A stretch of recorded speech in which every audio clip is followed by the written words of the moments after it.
Eru Kapa-Kingi. I teach law at Auckland Law School, Tāne Māori. I'm a part of the change generation. What was the first step for you, bro, going into that journey of liberation for yourself? Bro, I got to my first EL class and I couldn't understand a single thing going on. We didn't have any role models at that time to show us that being Māori was actually cool. Not even that long ago, bro. It was shameful to be Māori. Bro, honestly, when I got my moko kanohi was the moment that I felt like I had made myself whole, because when I grew up, the narrative around any markings or moko on your face was that you were a criminal. What is it that people don't understand about the political world that you wish they did? The impact that it has on our everyday lives, whether we like it or not, it's huge. Is there a difference between Māori leadership versus westernized leadership? Yeah, definitely. The Pakeha world has power and the Māori world has mana. This act, this piece of law is to make us white. 18 years old, feeling potentially a little bit lost, unsure what to do, where to go. What's the one thing you'd want to say to him, bro? I'll say to him, bro. Kia ora everyone, Zach and Jake here from The Martin Show. Just a friendly reminder to please subscribe to our channel. It helps the channel more than you know, and it gives us more opportunity to be able to bring great guests.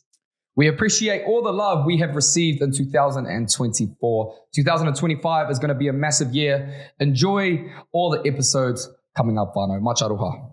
To the moon.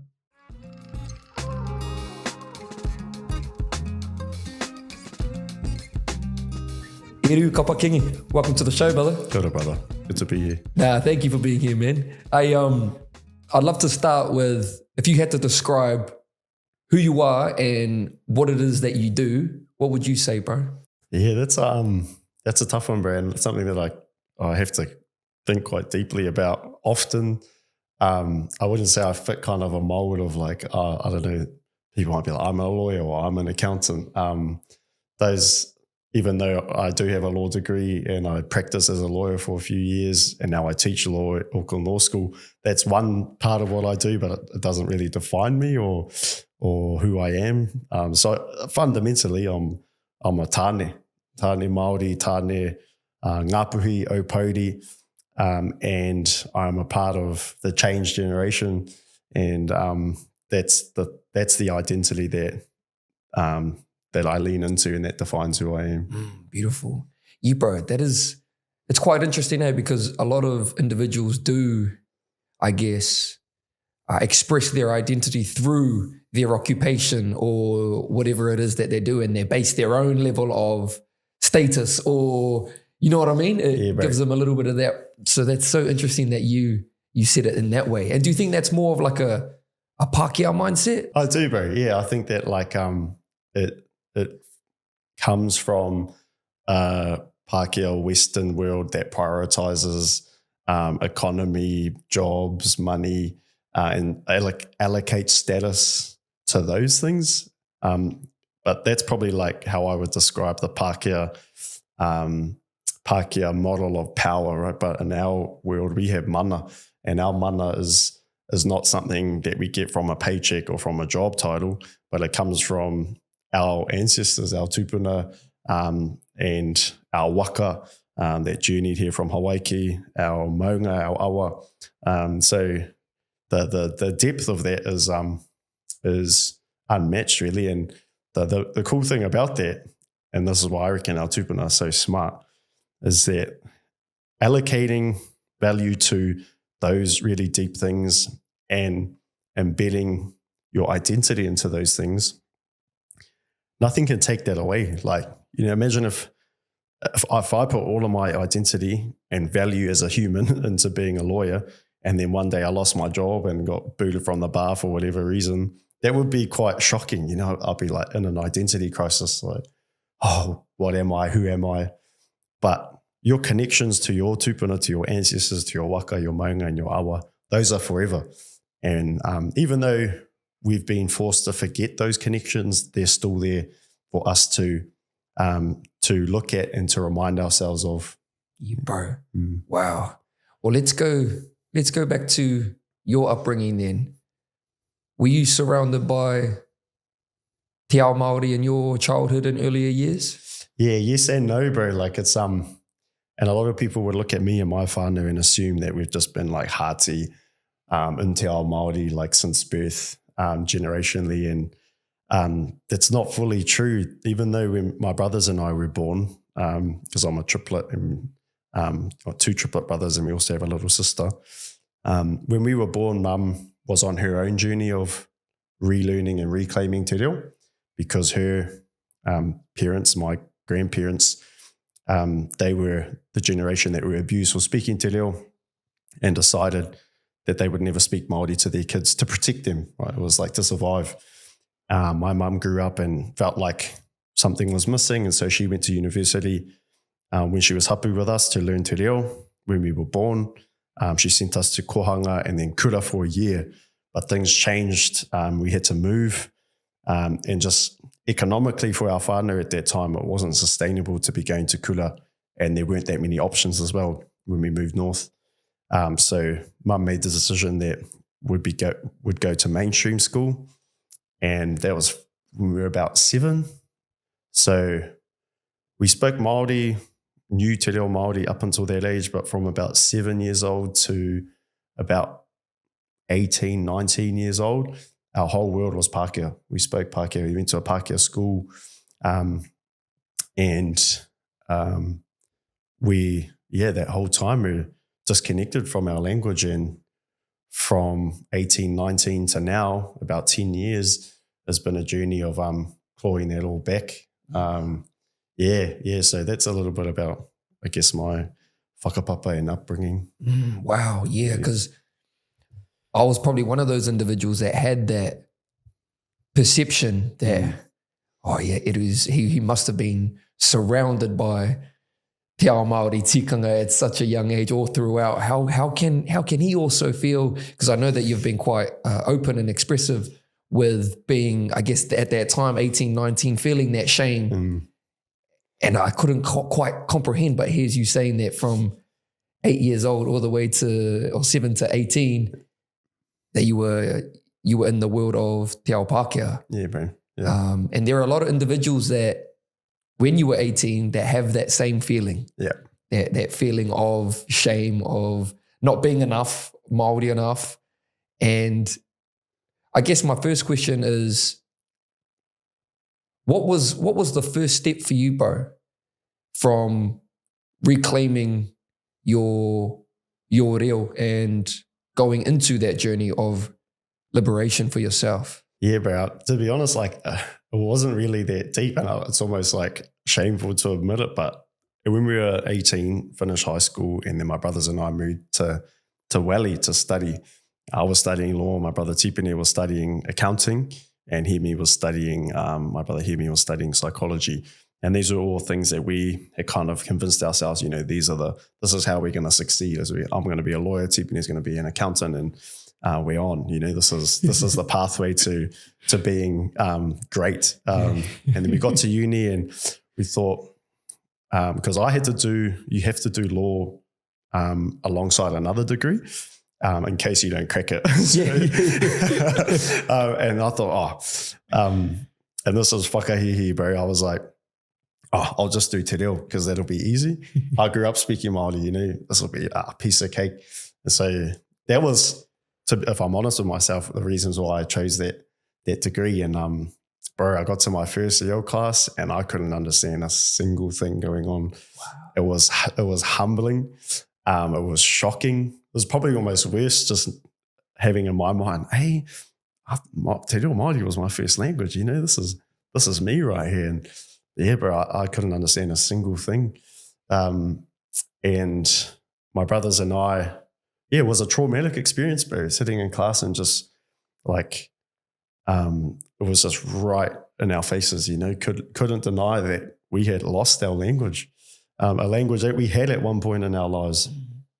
And so we just looked at each other, and to be honest, bro, there were no words. Like, it's not like we said to each other, we need to learn our reo. It was just like, it was almost like we were speaking our wairua, and so we just were like, nah, this is not good enough. And at the same time, and I'm so thankful and grateful, there were role models at uni too that we had come across in different Māori spaces who showed us that it was cool to be Māori, because that was a huge factor as well in that whole schooling era when we were just immersed in Pakeha values and education.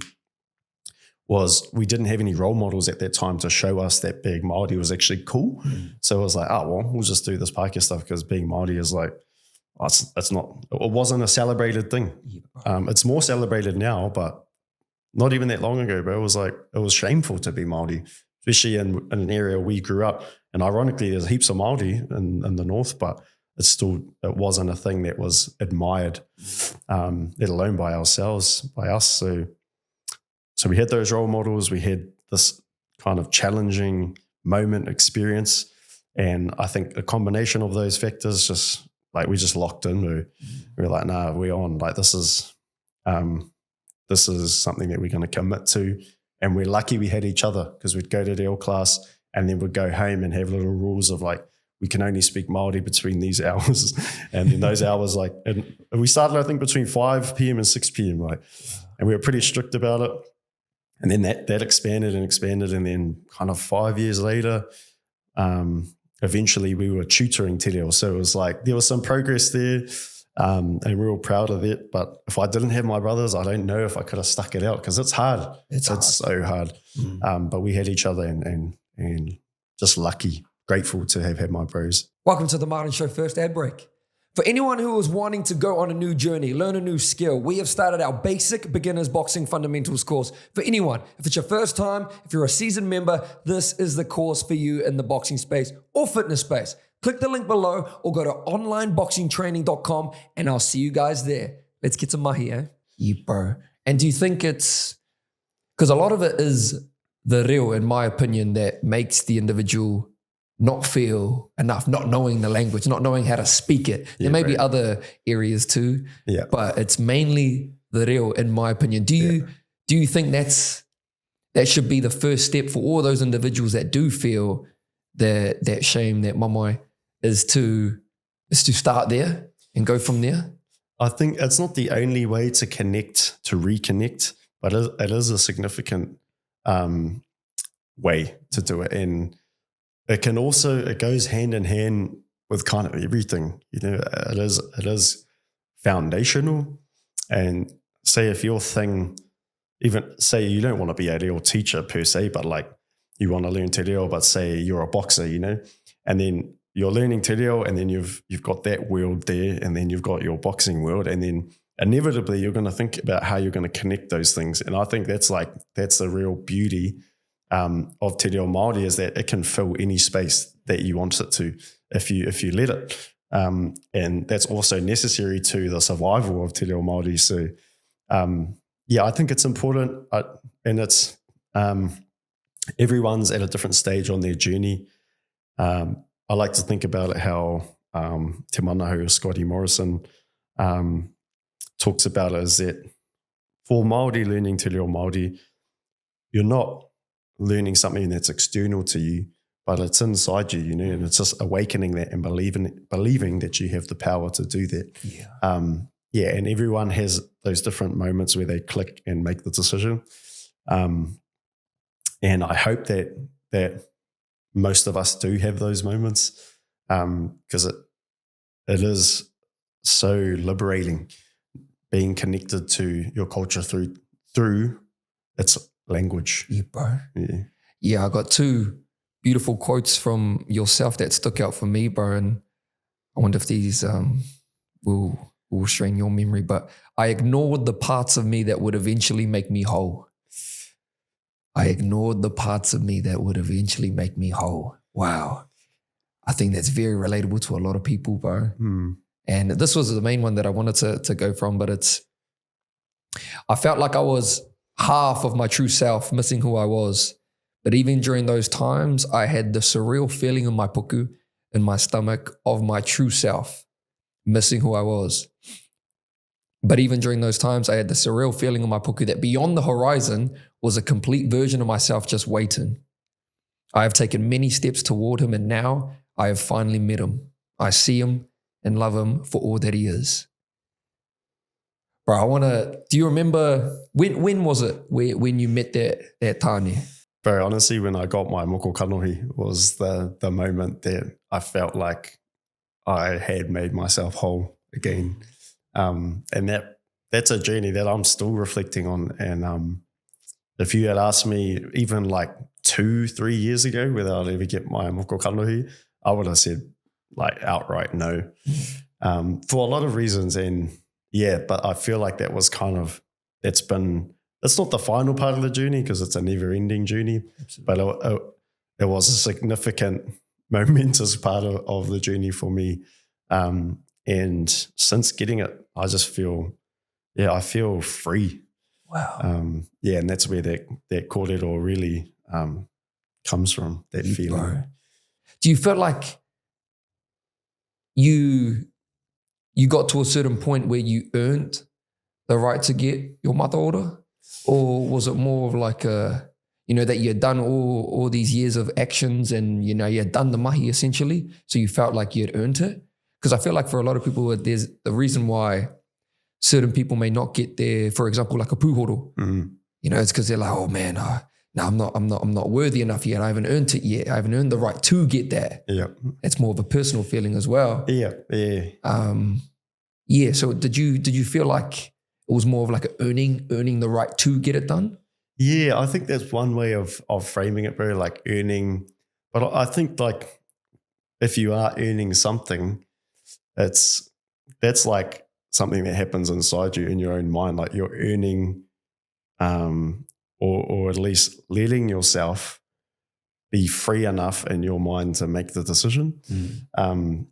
Because it is an individual decision, and you would confer with kaita or an artist, tohunga expert before getting it done. But ultimately, unless you make the decision to do it, it's never going to happen. Yeah, bro. And so I'd probably describe it more as me kind of taking off the here or the restrictions in my mind, taking away the chains even, and being like, nah, bro, you can't lock yourself down anymore. You can't hold yourself down anymore. You have to let yourself be free. Mm-hmm. Yeah. Do you have any practical tips to be able to train the mind to be able to think like that? Because there'll be certain individuals that have those chains on them that may not feel that liberation yet. I guess what would you advise, or what would you say to those individuals? Yeah, I think about the voices in your head that are telling you not to, right? And think about what they're saying. And I've had those voices. I had those voices right up until my bro drew the moko up on my face. Like I was nervous right up to it, bro, and it wasn't until afterwards that I started to think, man, why was I so nervous? But those voices may not like fully go away, but you can train them to be quiet, I guess, or you can quiet those voices.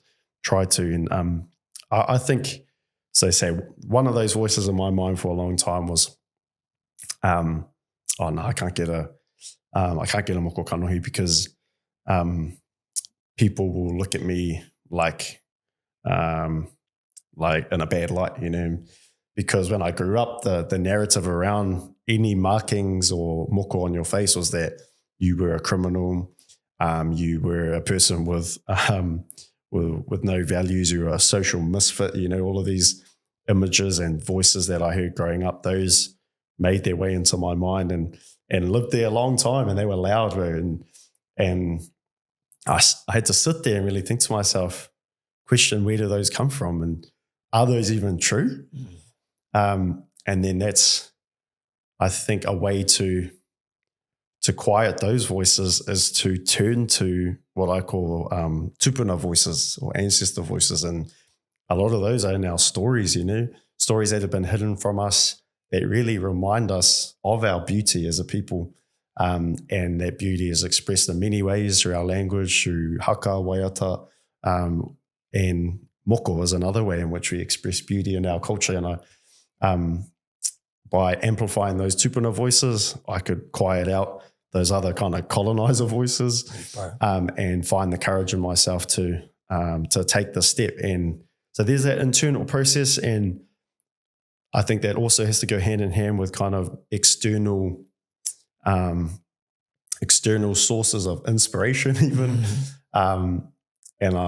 It's cool. I think these days there's been a real resurgence of young tāne getting moko kanohi and making it cool to have moko kanohi. Just be like, oh, see some bros and like, bro, that fella looks skarks. It's like normalizing that. Wow. And reclaiming our beauty standard so having those, I think, like lean into those and make those things loud. Yeah. And maybe then you can find the power to take away those chains. Yeah, beautiful, brother. Well, you mentioned you met that man, that tāne, when you got your matoro done, but the idea of self-discovery, we mentioned that before, is ongoing. That waka's forever. So for you, bro, going forward now, who's the Eru that you'd love to meet next? You know what I mean, bro? Yeah, that's a mean one, bro. I think like the newest journey that I've been on is my journey as a papa.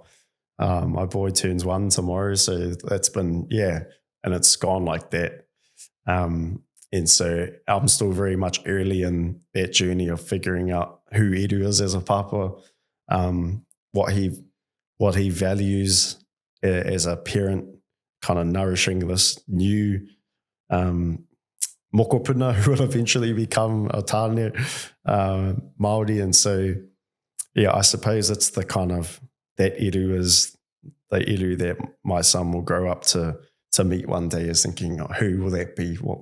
How will he raise his son, and how will his son end up viewing him? Yeah. Wow. Yeah, bro. Congratulations, by the way. Thank you, bro. Thank you. But I want to lean into more of your mahi, the mahi side of things. What is it that people don't know or like don't understand about the political world that you wish they did?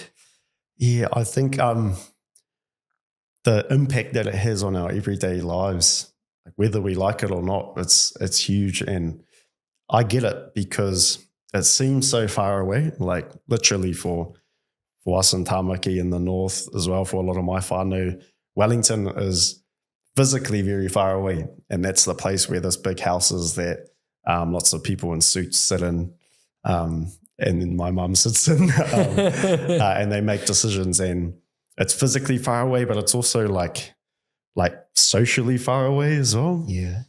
And so I get it when people say, oh, I don't care about what happens there. I don't care about politics. It doesn't affect me.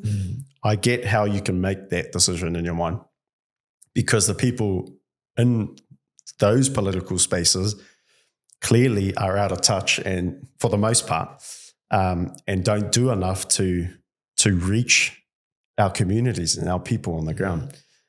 So it's not our fault that our whānau's fault that we tend to have that view of politics, but it affects our everyday lives in ways that we probably don't even know, Right. And that's the scary thing about it. It rules our world, and you have an option to either be blind to that or to be conscious of it and at least try to make some sort of change and influence. And what I really realized on our hikoi mo Te Tiriti last year is, it sounds corny, but the power of the people and the strength in numbers. And when people really unite and believe in a certain cause, the impact that can have. And if we channel that energy into influencing political decisions, that can have a positive impact today. Yeah. And if we think also about how we can make bigger changes for tomorrow, that's also important. But those today decisions, today changes can lead to those tomorrow changes as well. Wow. So it's a big game, but it might be some conversations around providing homes for our whānau who don't have homes at the moment, like kind of immediately, and then bigger conversations around, okay, well, if this Parliament building in Wellington is doing a poor job, then like, why do we continue to trust them? Why don't we build our own whare, build our own system? Because only our communities know what's best for them. So how do we empower communities to run their own show? Basically, those are the conversations that I really try and plant seeds for, to normalize it, because it's kind of scary and people will be like, oh, bro, that's so radical. I don't think it is. You just need to talk about it more and it'll become normal. Man, I can go so many areas off that. You mentioned so many beautiful things, but I want to go to, since we're on that topic, you mentioned your mama, Maria Mino, who is the MP for Te Pāti Māori, and you're also related to Hone Haruira. Yeah.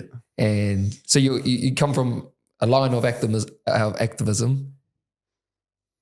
Is there a difference in what you've seen, I guess, as a young fella coming up, and in comparison to what you've seen or what you're in now?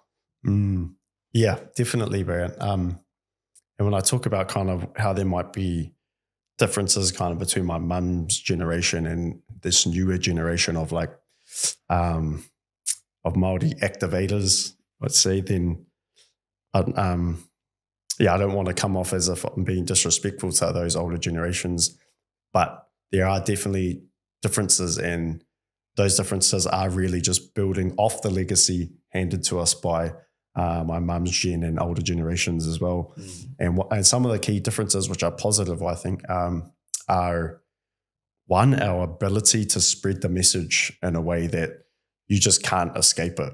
You know what I mean? Like my Uncle Hone, for example, in organising the Foreshore and Seabed March 20 years ago, they had to ring people, like dial individuals and be like, come to the hikoi, come and do that, I don't know, thousands of times.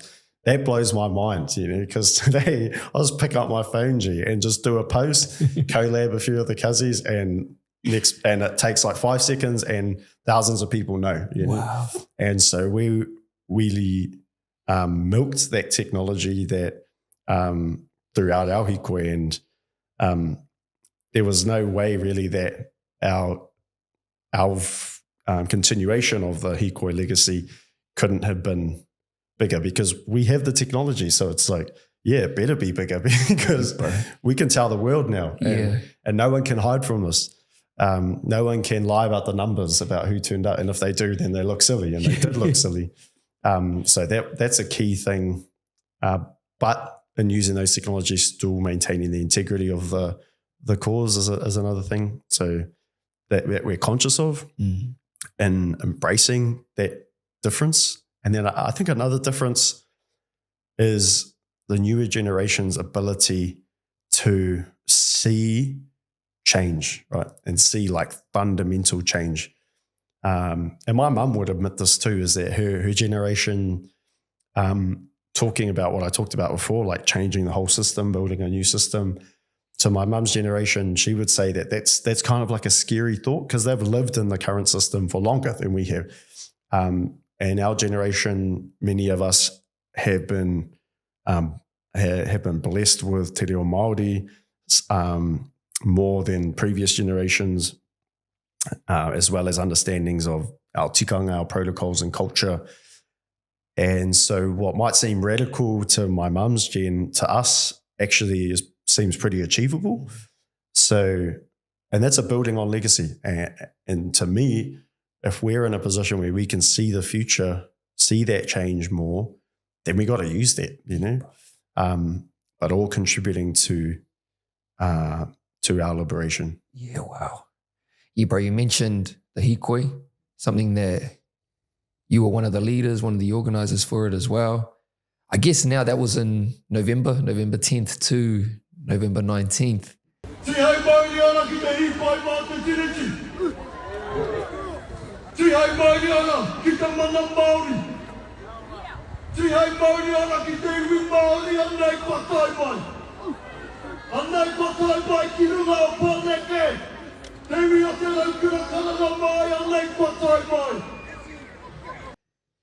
It's been a few months since then, I guess reflecting on that, because that's history, you know, that's, as you said, those videos, all of that, that'll be remembered forever. Now that you reflect on those times, bro, what are the thoughts, what's the whakaaro now, what are the feelings that arise when you think of what you did? Yeah, I think it's what happened then, and I talked about this in Parliament, is making sure that moment lasts, right? And the energy doesn't just fade away. And I don't think it ever would or ever could really, because it's something that grows inside us, and I think will continue to grow across generations to come. But just being a bit more conscious and deliberate around, okay, we were able to do that thing. And we learned a lot, you know, in that, and like how to message things, how to inspire people, how to get people to turn up to things. And so it's like, okay, we have this kind of new basket of knowledge that we've gained. How do we continue to use this for the continuation of the movement, for the growth of the movement, and funneling that energy into those changes that I talked about, these today changes, and getting people to enroll to vote, and then to vote, and then to vote consciously, and to think about, okay, how should I vote, those things, and then thinking about how we really we build and energize this discussion around transformational changes, system changes. Yeah. Where do you think we are since then now as a collective in regards to the movement? Where do you think we are at today? I think, to be honest, I think a lot of us are pretty knackered, like right now, because of the relentless attacks by the current government, and not just in the form of the Treaty Principles Bill, but there's a lot going on at the moment, and probably more of us are in a defense mode, playing more defense than we'd like to be, because when we're constantly defending, then trying to push your own positive, empowering stuff is difficult, near impossible. So I think a lot of us are just fighting that battle at the moment and trying to survive in a bit of a survival mode. But how we can, I guess, alleviate those tensions is kind of picking lanes and staying in them, you know? And so just trusting that, say, Te Pāti Māori and a few of the Māori MPs and Greens as well will have our back and sort of protecting us with that stuff, and then trusting that that we, on a community level, keep going with our kaupapa. The worst thing we can do is stop, you know, because that's what they want us to do, is to stop and just be distracted. So yeah, trying not to be fully distracted, and yeah, trying to find time as well to, I know definitely I am, to kind of rebalance, reassess, re-strategize, and also re-energize too, because it's a long game too, and we can't forget that it's a long game. Not too long, hopefully, but it's a long game. And I think it was a quote, I can't remember who said it, but rest is another form of protest as well. So yeah, trying to remind myself of that, before I start organising another hikoi or something like that. Yeah, brother, well, yeah, you were one of, but if not the, you know, main man in that hikoi. So I did want to go there because it is in regards to leadership. And I wanted to start by, do you feel like leaders are born, or are they made? Yeah, damn. Maybe it's a bit of both, bro. I don't know if that's a cop-out answer, but I think it is a bit of both. I think if I think about our whakapapa and the ancestors that we come from, we all have that potential inside of us, that seed of Hawaii inside of us. We all come off Maui at some point, right? Maui being the hero of Te Moana Nui Ākiwa, a person who basically modelled all of the values of greatness and that our tupuna saw as being kind of the key characteristics of any leader, of any hero. We all have that potential inside of us, and that if we think about it as a seed, a kākano, it's thinking about how the world around that seed kind of nourishes it and feeds it. And I'm lucky that I've had like my mum who's basically never said to us we can't do anything. And I've always, as silly as it might be, I've always kind of thought, growing up with this thought, like anything that I want to do, I can do it. I just have to decide and it's done. Yeah. And so having that environment that grew us and my brothers, lucky, grateful for that. And I always imagine if every Tāne Māori was born into an environment like that, how amazing that would be. And that's the Hawaii Hou, that's the future that I want, that we want, is that potential to actually become real, to be realized. Yeah, bro, I always wonder about that too, bro. Why? Because there are certain individuals that just possess this, I don't know what it is, this characteristic about them where they speak, you listen, and you're drawn to them, you're captivated by them, and you possess this characteristic yourself, Sure. brother. But I always wonder, like, what is it? What is it about certain people that have it? What is it? Something that we can train? Is it something that I can personally, or is it something that we're just blessed with from a young age or born from? You know what I mean? So I'm like, wow. Yeah. To be honest, bro, it's just like, sounds corny, but belief, bro. Yeah. And almost like I've probably lived a life of being overconfident most of the time, and my bros would attest to that. And people that know me would attest to that.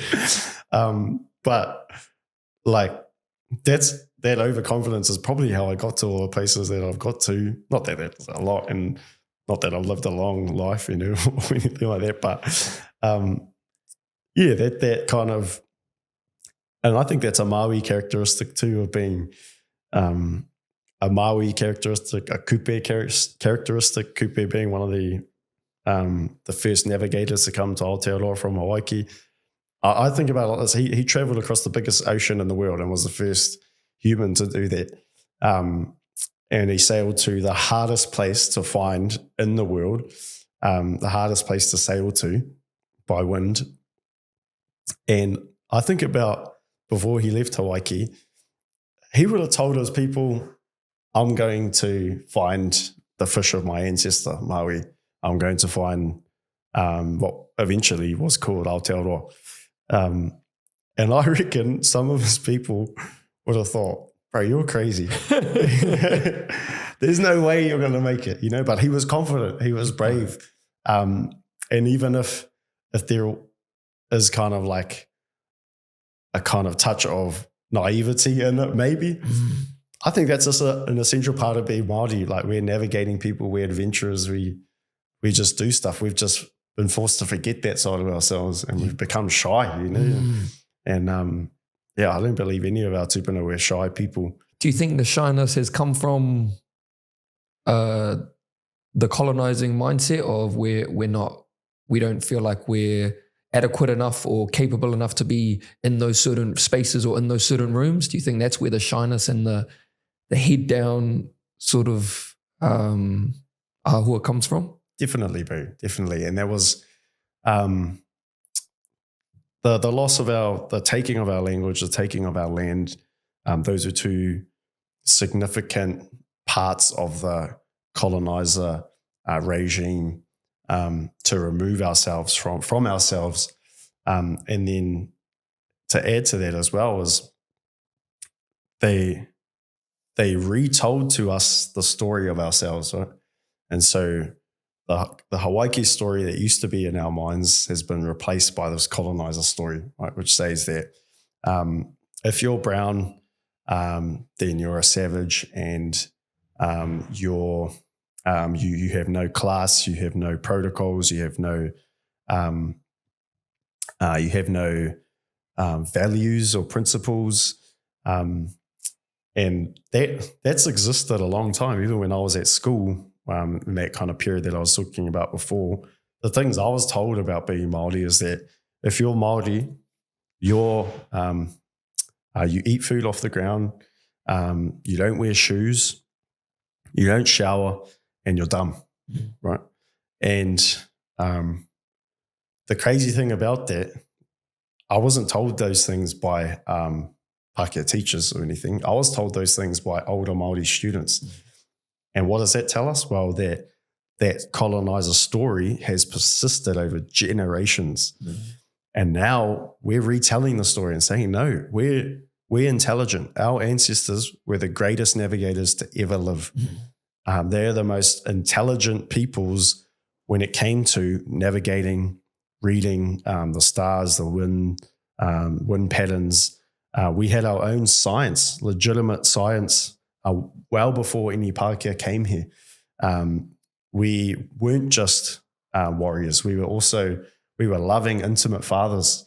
We were actors. We were singers. We were so many things. We were sophisticated people with our own set of rules, our own laws, and we lived pretty mean lives before settlers from the outside world came here.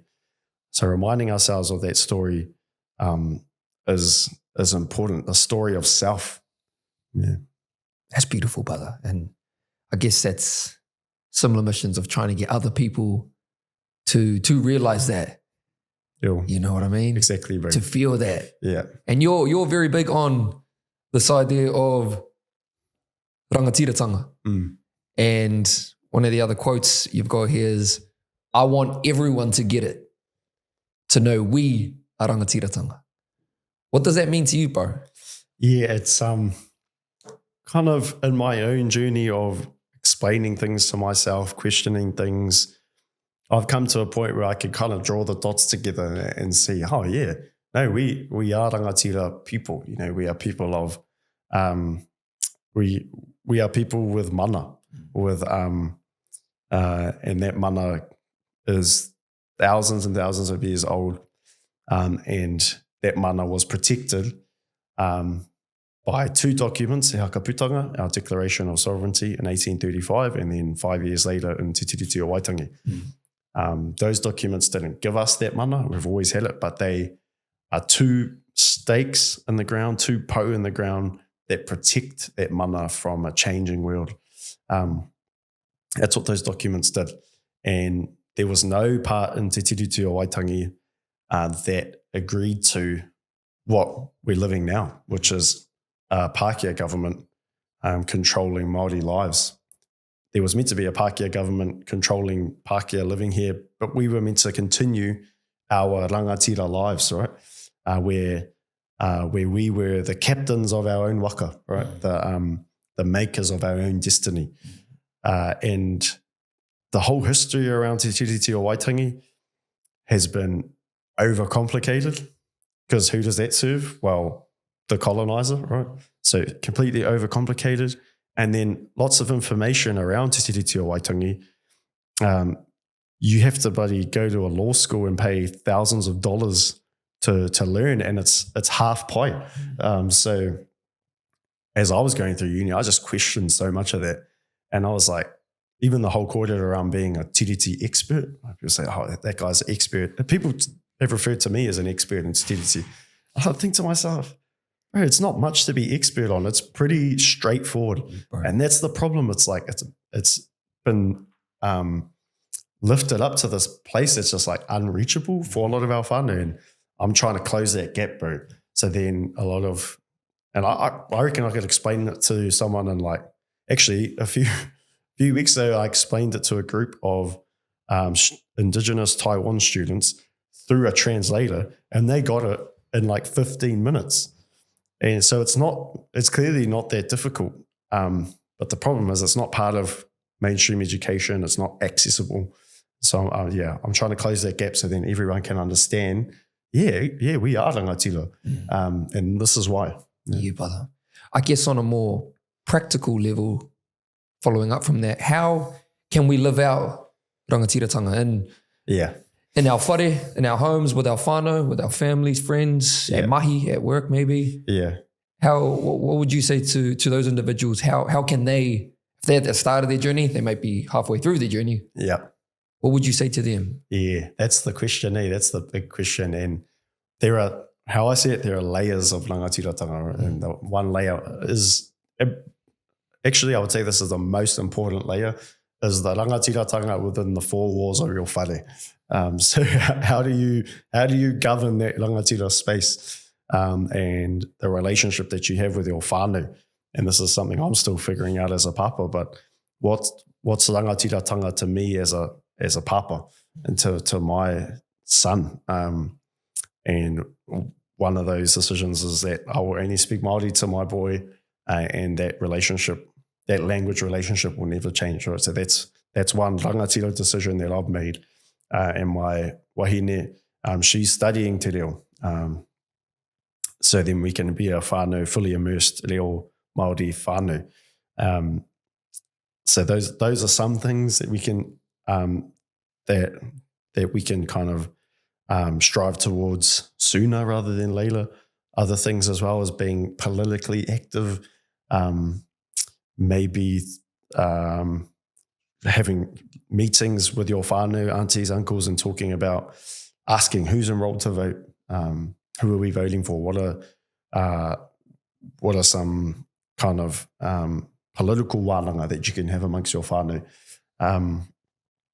So those are kind of some examples, and to me those again can influence kind of bigger changes in future. Yeah, beautiful, brother. More back in towards the leadership side of things, you mentioned voting and the word parliament, things like that. Do you think there's a difference? We talked earlier about leaders being born, made, etc. Is there a difference between Māori leadership versus westernized leadership? Yeah, definitely. And it goes back to what I was saying towards the start is I think the Pakeha world has power and the Māori world has mana. And those are two very different things. The fundamental difference to me, in the Pakeha world, say we're both sitting in the Pakeha world right now, for me to have power, you can't have it. Right? So my power relies on you being powerless. Right? And that's like capitalism in a nutshell, right? I want to be a baller, so you got to be broke. And I've built this system based on this lie really of scarcity, saying that there's a limited amount of resources and I'm rich, you're poor, too bad, right? The fact that you're poor is your fault, and I'm just going to ignore all of these socio-economic realities of your world. So that's the Pakeha model of power in its essence, I think. But in the Māori world, we have mana, and we both can have it, right? So I've got my mana and you've got yours, and I don't have to take away your mana to be able to hold on to mine. And that's traditional kōrero. Everyone has mana and everyone has tapu, and that requires a level of mutual respect at all times, and even obligations as well. And that's why if you go to a marae, that's why you just get force-fed like mean kai, because that's the home people looking after your mana, right? So, and when I look after your mana, I'm actually also looking after my mana. So that's the model of Māori leadership, and it's beautiful. And a world like that could be amazing for everyone. Wow. Imagine that. And if there are some Pakeha who are also sick of the Pakeha power model, come to the hangi pit, come to the marae, because it's good over here, And the marae of Aōtearoa, if we create that, could potentially be a place where no one is left behind. And I think that's the magic of Māori leadership, is that it will save Aōtearoa. And Indigenous leadership actually all over the world can and will save the world. Beautifully well said, brother. I'm so glad I followed up and asked that. My bro, I was having a kōrero with my bro about this yesterday, and he was talking about the differences in regards to like chain of command. Yeah, Māori leadership starting from the people and coming as opposed to the westernized world starting from the top. That's right, bro. It's another way to view it or to look at it. Definitely. Welcome to the Martin Show first ad break. For anyone who is wanting to go on a new journey, learn a new skill, we have started our basic beginners boxing fundamentals course. For anyone, if it's your first time, if you're a seasoned member, this is the course for you in the boxing space or fitness space. Click the link below or go to onlineboxingtraining.com and I'll see you guys there. Let's get some mahi, eh? Outside of mahi, bro, outside of, I guess, the mission, everything that you are trying to achieve and accomplish, what else sort of makes you feel alive, bro?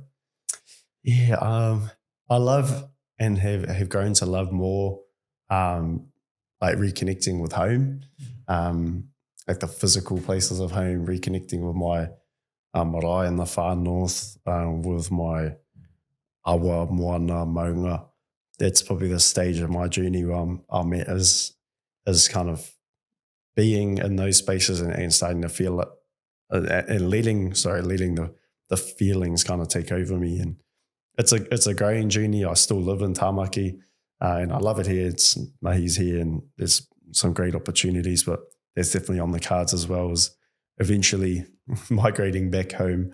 And that's another, I think, part of our decolonization journey, because that was a key part of the colonizer plan to remove us from our culture, right? Was forcing us into cities. And I reckon as these new generations are born, we're going to start being more conscious of the importance of home connections, living as kind of the original communities that we used to live in. That's probably a bit further on the horizon, but it's definitely a thing, yeah.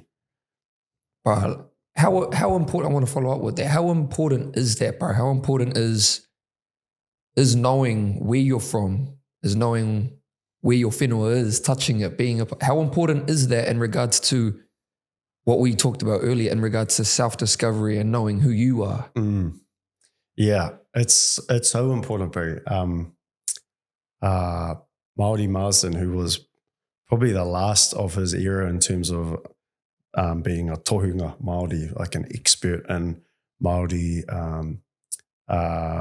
knowledge, Māori spiritual practice. He described the three most important things as being people, place, and identity. And those are all actually closely connected.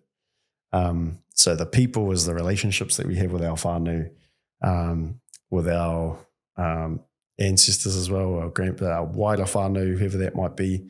And then place as well is another key part of our identity. And the taking of our land was had a significant impact on our connection to ourselves, to our identity, and to each other, because we no longer lived in these tight-knit communities. We now lived on kind of, they called it a pepper potting across different, what were essentially white suburbs, and we didn't see each other as often as we used to, right? And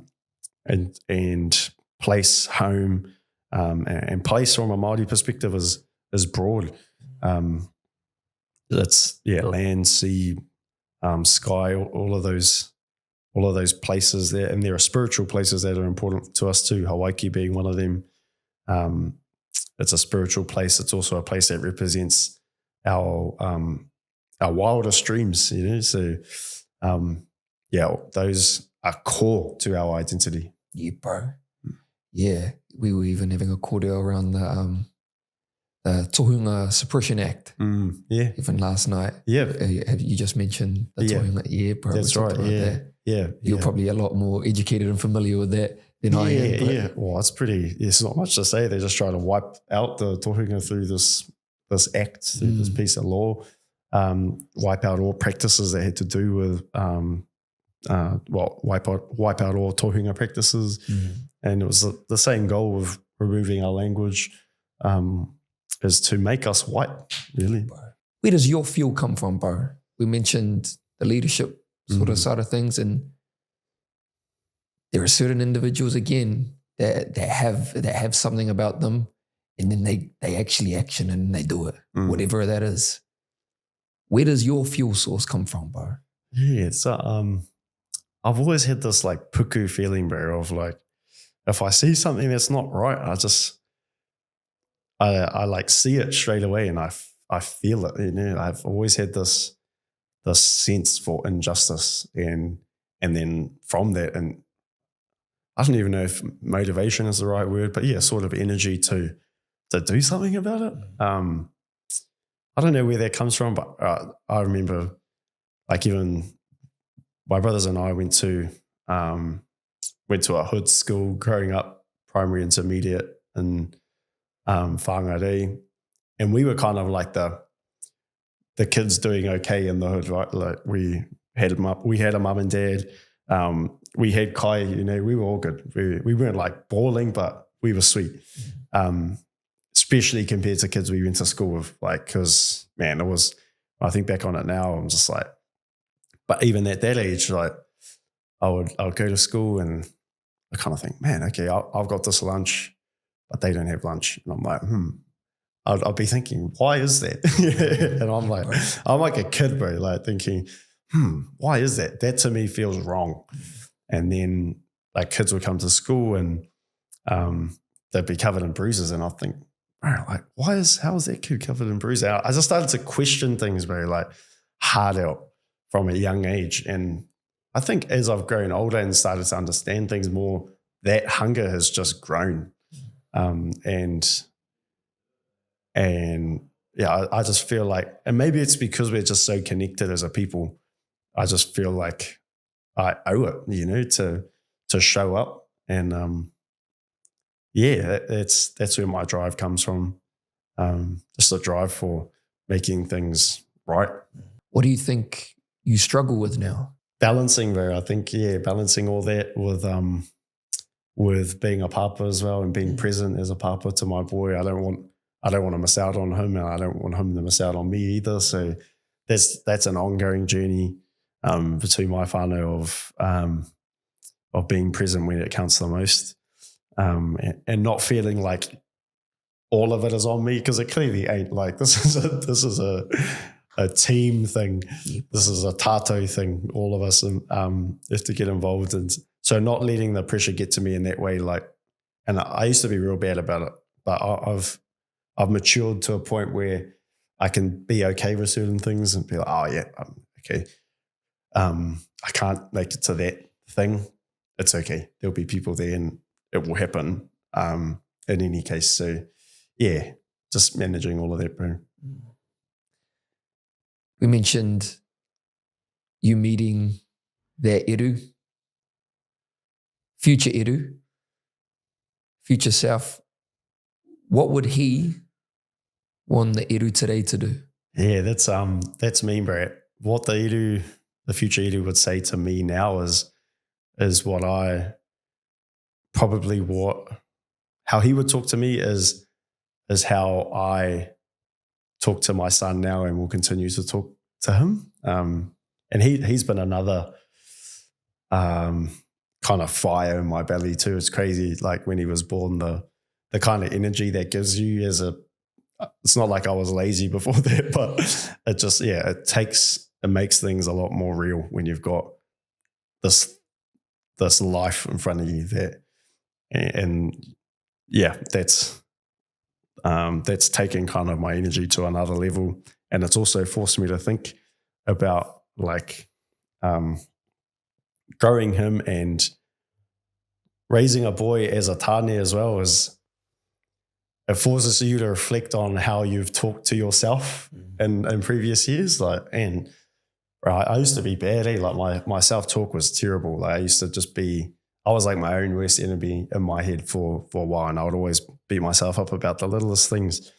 And having a son forces you to think, oh, gee, I don't ever want him to talk to himself like that. So I got to be the example. I got to talk to him in a way that he can truly love himself, you know, and give himself grace and and forgive himself when he needs to. Right. And so the older Eru as well would be saying the same thing to me now. I bet it's just like, bro, if stuff gets hard, just don't forget to love yourself, you know. And that's a journey that is important for all Tāne Māori, bro. Just normalizing that, because we've just grown up with this thought that if you're feeling something, it's like, don't you dare share it, you know. Don't you dare be a burden, as they say, and share your feelings. But the burden is actually when you don't share it, right? Because then that pain can get to a level where it just rocks the world of your whole whānau. Bro, and I think having more intimate conversations like these Straight is up. what Yeah. our Tāne need going forward as well. Everyone needs. Yeah. We do have some fire off questions, brother. Sweet. What's the best advice you've ever received? Oh, my mum, bro. She's always said, she's got heaps of gems, but one that always sticks with me is fail forward. Yeah, because there were times growing up where, like, if I remember I failed my, I think it was like a restricted driving test, bro, and I was down on the dumps, bro, like, and mum said to me, son, it's all good, fail forward. And I thought, oh. And so I've learned actually to, through that, to see failure as a good thing and embrace it. Because that's where you learn. Worst advice you've ever received? Actually and he was a nice guy. He was really nice, actually. One of my high school teachers, he said to me, oh, I don't know if I would enroll in Te Reo Māori classes at university. It won't really serve a purpose. Wow. Yeah, and he was lovely, don't get me wrong, but it was just, and at that point in time, he was probably right. But the irony is, it ended up leading to Te Reo Māori, and that took me to places that there's no way I could have gone to without it. And the life I'm living now, a lot of that is obviously because of that decision. So yeah, that was some terrible advice, but good to reflect on. Bro, beautiful. Who do you know that I should know? I got heaps of cool friends. Yeah. Which is like another thing I'm super grateful for, those relationships that I've been able to connect with certain people in different contexts. But honestly, bro, probably my mum. Okay. Yeah. Like, she has a thing. She just has this ability, bro, to speak to like your heart, bro. And I think that obviously she grew 3 boys, and so 3 Māori boys. So yeah, if you met her, I feel like that you'd probably feel it. Yeah. Bro. Yeah. Fire. Yeah, we can make it happen. Get her on the spot. Yeah. Bro, my final question, brother, is I want to go back to younger Eru. 18 years old, feeling potentially a little bit lost, unsure what to do, where to go. What's the one thing you'd want to say to him, bro? I'd say to him, bro, that you are enough. Yeah, you are enough. Not only are you enough, you are powerful. You can do anything. And yeah, and you are beautiful. Aōtearoa, brother. I love it. We have a closing tradition on this podcast, brother, where the previous guest leaves a question for the next guest, not knowing who they are. That's cool. Yeah. The question for you today is, what is your dream car and why?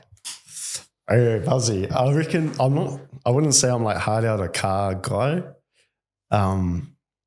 But for some reason, I would probably fold to a Mustang. Yeah, like a kind of older GT model. I don't know why. I think it's because I had like the model of it, the car model of it growing up. Yeah. Yeah, I wouldn't mind that, but Beautiful. yeah, I'm not a car guy. Neither cuz. Oh, Eru Kapa-Kingi. Thank you for being here, my brother. True, brother. Any final words? Oh, bro, just thanks for having me. Yeah, it's been a mean call at all. And hopefully the viewers got something out of it. But yeah, grateful, bro. Yeah, bro. Where can the people find you? Insta, Eru Kapa-Kingi. Also, I do a show with my mate Rihanna Te Ngahure, or True, which provides some of just that factual information that we that's so important to close that gap. So if you're interested in that, then link us up on Insta as well. Yeah, bro. And I just want to close with a kōrero that my kaumātua wanted me to share with you last night. And he says, te puru o te waka o te tangata Māori. And meaning for you that you are the bung of the waka for our people. Wow. And I truly felt it when he said it as well. And what you have done, what you're doing. As I told you at the coffee bar, it's inspiring, cuz. So at such a young age, for younger Tāne looking up, those are the individuals you want to be looking up to that are leading the way. So that means heaps, bro. Brother, appreciate you, cuz. And bro. Bro, that concludes another episode of the Martin Show, whānau. We will place Eru's details below, true, etc. And we will drop ours somewhere up here. Make sure you subscribe down here, and we'll be back next week for another kōrero. Kia ora whānau, thank you.